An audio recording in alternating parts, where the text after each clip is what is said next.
وزیر قانون ناظم نذیر تارڑ کی جانب سے کہا گیا ہے کہ چیئرمین پی ٹی آئی نے قومی سلامتی کو خطرے میں ڈالا. سائفر کو سیاسی مقاصد کے لیے استعمال کرنے پر 14 سال تک سزا ہو سکتی ہے. وفاقی وزیر قانون سینیٹر اعظم نذیر تارڑ کی جانب سے مزید کہا گیا کہ سائفر کیا تھا اور اس میں کیا کھیل کھیلا گیا یہ اب کوئی راز نہیں رہا. سابق وزیر اعظم کا کھیل تو کامیاب نہیں ہو سکا لیکن ملک کی معیشت اور اداروں کو نقصان پہنچایا گیا.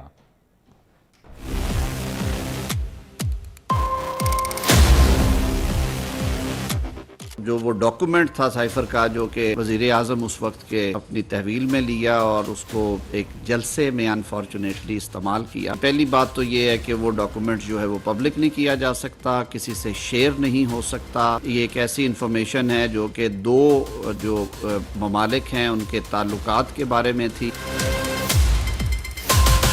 اگر شہادت اس بات کی ہے کہ اس کلاسیفائڈ ڈاکومنٹ کو پبلک کرنا یا اس کو شیئر کرنے کی وجہ جو تھی وہ اس طرح کے ذاتی مقاصد تھے, اس صورت میں وہ کیٹیگری ہے وہ 14 سال والی بھی ہے, اور جو بہت سنگین نوعیت کے مقدمات ہوتے ہیں اس میں ڈیفینس ریلیٹڈ بھی کچھ سٹریکس آتی ہیں, اس میں پھر سزائیں اس سے اوپر بھی جا سکتی ہیں. سائفر پر سابق وزیر اعظم کے پرنسپل سیکرٹری اعظم خان کا بیان آج بھی بڑی خبر ہے. 19 مئی کو خبر آئی تو ایف آئی اے متحرک نظر آئی. خبر یہ ہے کہ فیصلہ ہوا ہے کہ سابق وزیر اعظم کے جھوٹے بیانیے پر کارروائی کی جائے. ایف آئی اے نے طلبی کے نوٹس جاری کر دیے ہیں. تفصیلات اس رپورٹ میں دیکھیے. سائفر کہانی ابھی ہوئی نہیں پرانی, ملکی سیاست میں آج بھی ہے اس کی گونج. مراسلہ غیر ملکی تھا یا ملکی, حقائق سے پردہ اٹھایا جائے گا. ایف آئی اے متحرک ہو گیا. چیئرمین پی ٹی آئی سمیت دیگر رہنماؤں سے سائفر سے متعلق پوچھ گچھ ہوگی. ایف آئی اے نے سابق وزیر اعظم کو 25 جولائی کو طلب کر لیا ہے. شاہ محمود قریشی اور اسد عمر کو 24 جولائی کو ایف آئی اے ہیڈ کوارٹرز پیش ہونے کی ہدایت کی گئی ہے. فیڈرل انویسٹیگیشن ایجنسی حکام نے چیئرمین پی ٹی آئی کو سائفر سے متعلق تمام دستاویزات ساتھ لانے کی ہدایت کی ہے. ایف آئی اے کی طلبی کے نوٹس زمان پارک اور بنی گالا کے پتے پر ارسال کیے گئے. نوٹس میں کہا گیا ہے کہ چیئرمین پاکستان تحریک انصاف کے خلاف سائفر کو اپنے سیاسی مقاصد کے لیے استعمال کرنے پر تحقیقات جاری ہیں. چیئرمین پی ٹی آئی پر 27 مارچ کے جلسے میں سائفر لہرا کر قومی سلامتی اور ریاستی مفادات کو خطرے میں ڈالنے کا الزام ہے. دوسری جانب وزیر داخلہ رانا ثناء اللہ نے ٹویٹ میں چیئرمین پی ٹی آئی کو وارننگ بھی دے دی کہ اگر پیش نہ ہوئے تو گرفتار کر لیا جائے گا. خیال رہے کہ سابق وزیر اعظم کے پرنسپل سیکرٹری نے سائفر سے متعلق دفعہ 164 کے تحت مجسٹریٹ کے سامنے اعترافی بیان دیا ہے, جس کے بعد سیاسی منظرنامے پر سائفر کی گونج ہے. پی ٹی آئی کے سابق سیکرٹری جنرل اسد عمر کی جانب سے جوڈیشل کمپلیکس میں پیشی کے بعد میڈیا سے گفتگو کی گئی. اس موقع پر صحافی نے ان سے سوال پوچھا کہ سابق پرنسپل سیکرٹری اعظم خان کا ایک بیان حلفی سامنے آیا ہے, آپ اس پر کیا کہیں گے؟ اسد عمر نے جواب دیا کہ اعظم خان کا جو 164 کا بیان سامنے آیا ہے اس میں مجھے قانونی لحاظ سے تو کچھ نظر نہیں آیا. انہوں نے مزید کہا کہ مجھے اور شاہ محمود قریشی کو ایف آئی اے نے 24 جولائی کو بلایا ہے, جائیں گے, حقائق بتائیں گے. پارٹیاں بہت ساری لانچ ہو رہی ہیں لیکن سیاسی پارٹیوں کے فیصلے جو ہے نا وہ بند کمروں میں نہیں ہوتے, وہ عوام کرتے ہیں. عوام فیصلہ کر لے گی. پرویز خٹک نے بھی بڑی سیاست کی ہوئی ہے, کچھ ان کو نظر آ رہا ہوگا جو ہمیں نہیں نظر آ رہا.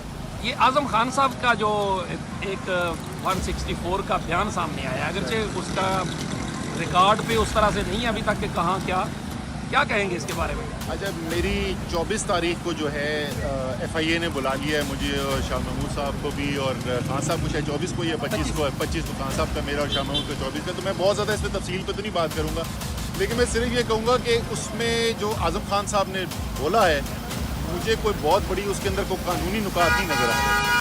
چیئرمین پی ٹی آئی نے سائفر جلسے میں لہرایا, پھر کہا گم ہو گیا ہے. سائفر کو جلسے میں لہرانا سیکرٹ ایکٹ کی خلاف ورزی ہے. اس جرم کی سزا 3 سال قید ہے. وزیر مملکت پیٹرولیم ڈاکٹر مصدق ملک کی جانب سے یہ کہا گیا ہے جب وہ میڈیا سے گفتگو کر رہے تھے.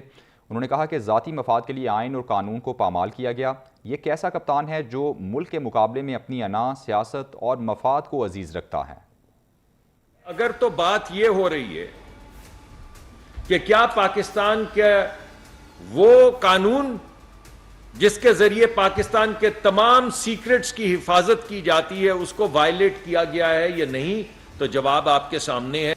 کلپس آپ کے سامنے ہیں, اخباری تراشے آپ کے سامنے ہیں, پورا ملک آپ کے سامنے ہے جس میں وہ کاغذ جو پاکستان کے آئین کے مطابق, اور یہ میں نہیں کوئی اس طرح کی بات کر رہا کہ کوئی غداری ہے, مگر وہ اس زمرے میں ضرور آتی. اصل بات تو یہ ہے کہ وہ کاغذ جس کی حفاظت کی ذمہ داری آئین کے تحت خان صاحب کو دی گئی تھی، انہوں نے اپنا حلف توڑتے ہوئے اس قانون کو پامال کرتے ہوئے پوری دنیا کے سامنے وہ کاغذ رکھا.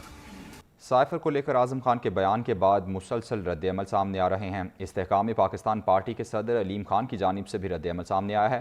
انہوں نے کہا کہ ابھی مزید لوگ بھی سامنے آئیں گے اور وہ بولیں گے. قوم کو گمراہ کرنے والوں کا پردہ چاک ہوا اور سازشیں بے نقاب ہو گئیں. انہوں نے مزید کہا کہ گمراہ کن بیانیہ کسی کی سیاست کو تحفظ نہیں دے سکتا. پی ٹی آئی نے دوسرے ممالک سے تعلقات خراب کیے. استحکام پاکستان پارٹی کے صدر کی جانب سے کہا گیا کہ سیاسی مقاصد کے لیے سائفر ڈرامہ ایک شخص کا اسکرپٹ تھا. انہوں نے مزید کہا کہ اس اعتراف سے یہ ثابت ہو گیا ہے کہ استحکام پاکستان پارٹی کیوں وجود میں آئی ہے.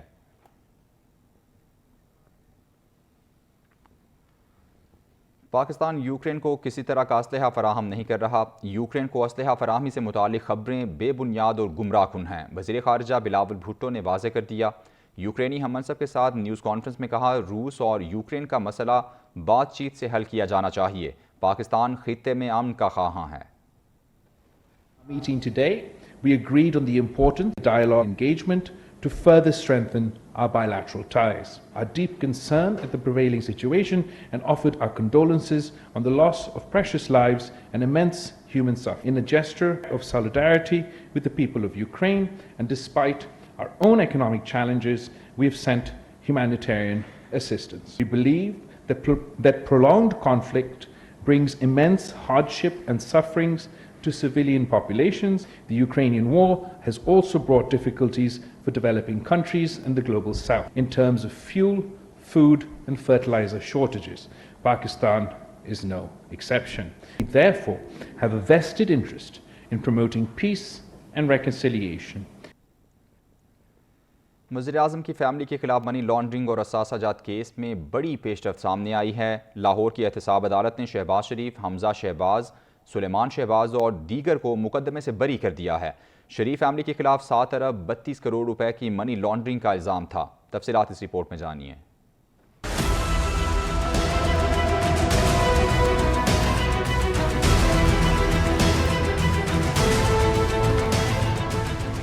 احتساب عدالت کا بڑا فیصلہ. شہباز شریف اور حمزہ شہباز کو منی لانڈرنگ کیس میں کلین چٹ مل گئی. احتساب عدالت کے جج قمر الزمان نے محفوظ فیصلہ سناتے ہوئے وزیر اعظم شہباز شریف اور حمزہ شہباز کو منی لانڈرنگ مقدمے میں بری کر دیا.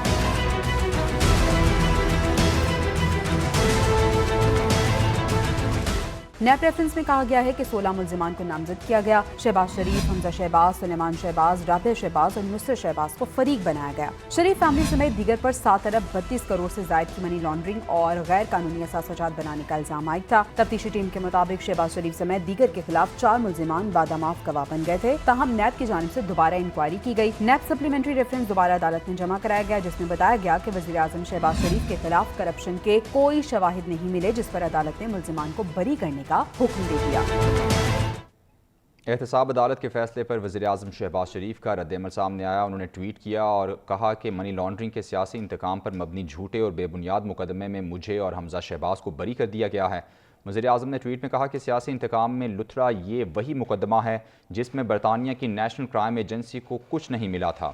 وزیر اعظم نے ٹویٹ کیا کہ برطانیہ کے ڈیلی میل میں غبن کی جھوٹی خبر دانستہ شائع کرائی گئی تھی، لیکن اس میں بھی اللہ تعالیٰ نے ہمیں سرخرو کیا اور ڈیلی میل کو معافی مانگنا پڑی. وزیر اعظم نے کہا کہ یہ وہی مقدمہ تھا جس میں ناحق مجھے 2 مرتبہ گرفتار کیا گیا. واٹس ایپ احتساب، بدترین میڈیا ٹرائل اور بے گناہی کی قید کا آج کوئی ازالہ ہو سکتا ہے؟ وزیر اعظم کی جانب سے سوالیہ نشان لگایا گیا.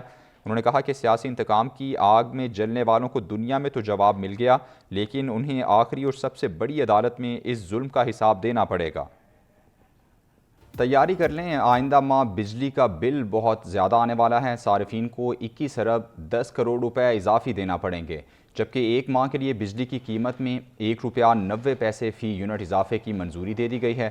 اور دوسری جانب بجلی کے بلز میں اب ریڈیو فیس بھی عوام سے بٹوری جائے گی. تفصیلات اس رپورٹ میں جانیے.